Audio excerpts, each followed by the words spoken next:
আসসালামু আলাইকুম। খুবই অবাক একটা কাণ্ড। সেটা হচ্ছে যে আমেরিকা যে ভিক্ষা দিত, মোট কথা সাহায্য দিত, যে গম বাংলাদেশের জন্য তাদের আগের নানা কর্মসূচির আওতায়, সেই গম এখন কিনে নিতে হবে।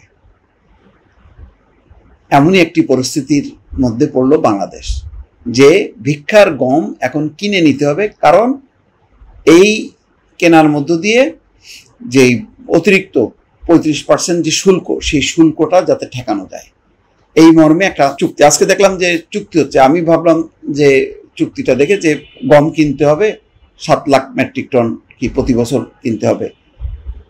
তো পরে আনন্দবাজার পত্রিকায় দেখছি যে একটা শিরোনাম দেখে অবাক হলাম, যে এতদিন সাহায্য আসতো, সেই পণ্যই আমেরিকা থেকে সরকারিভাবে কিনবে বাংলাদেশ। স্বাক্ষর রবিবারই, আজকেই স্বাক্ষরেছে, বাণিজ্য চুক্তি চূড়ান্ত। কি দুঃখজনক ব্যাপার। আমেরিকার মতন দেশ, তারা মানে তাদের থেকে অনেক দরিদ্র গরিব দেশগুলোকে তারা একটা সাহায্য দেয়। সেই সাহায্যটা চলে যায় আমাদের বিভিন্ন খাল খনন বা জেলা উপজেলায় দুস্থদের নানান কর্মসূচিতে বা রোহিঙ্গাদের সেসব খাতে হয়তো যাইতো। এখন সেই সাহায্যের গম এখন কিনতে হবে। মানে আরেকটু ভাবে বললে হয়, যেটা মানে ভিক্ষার গম এখন টাকায় কিনতে হবে, কিনে ঠেকাইতে হবে।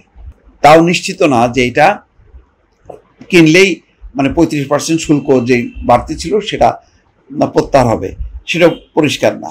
বাংলাদেশের সঙ্গে বাণিজ্য নিয়ে আমেরিকার আলোচনা চলছে।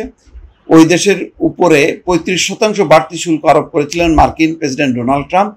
শুল্ক হার কমাতে বেশি দামে হলেও কিছু পণ্য আমেরিকা থেকে আমদানির কথা ভাবছে ইউনূস সরকারের নেতৃত্বাধীন অন্তর্বর্তী সরকার।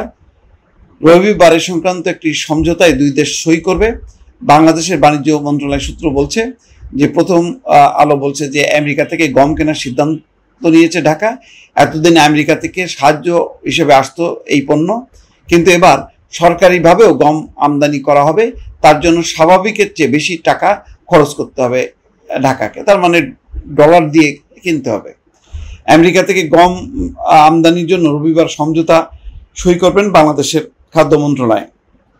আপাতত 2,20,000 টন গম কেনা হবে। 1,10,000 টন করে 2 দফায় আমেরিকা থেকে গম আসবে বাংলাদেশে। এর জন্য প্রতি টনে তাদেরকে 1,700 থেকে 2,000 টাকা বেশি খরচ হবে। মার্কিন সংস্থাগুলোর সঙ্গে বাংলাদেশের যে আলোচনা চালাচ্ছে, তার মূল উদ্দেশ্য হচ্ছে বাণিজ্য বৃদ্ধি এবং ঘাটতি কমানো। বাণিজ্য উপদেষ্টা উদ্ধৃত করে প্রথম আলো এই কথা বলছেন।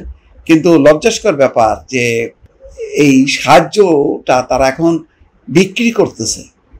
আপনি ভিক্ষার জিনিস কখনো বিক্রি করবেন? আমেরিকা এই পর্যায়ে চলে গেল, আর বাংলাদেশকে এটা গ্রহণ করতে হচ্ছে যে ভিক্ষার গম কিনে বাণিজ্য ঘাটতি পূরণ করতে হবে। তাহলে তো লাভ কি? একদিকে আসলো, আরেকদিকে তো চলে যাচ্ছে। আমি জানি না, এখন যারা অর্থনীতিবিদ তারাই হিসাব নিকাশ করবেন যে এই ভিক্ষার গম কিনে আমরা যেই শুল্কটা যদি ঠেকাইতে পারি, আলটিমেটলি এটা আমাদের জন্য লাভ হলো কিনা।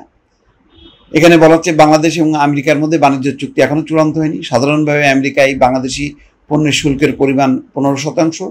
ট্রাম্পের ঘোষিত বাড়তি 35% কার্যকর হলে 1 আগস্ট থেকে মোট 50% শুল্কে আমেরিকায় পণ্য পাঠাতে হবে বাংলাদেশকে।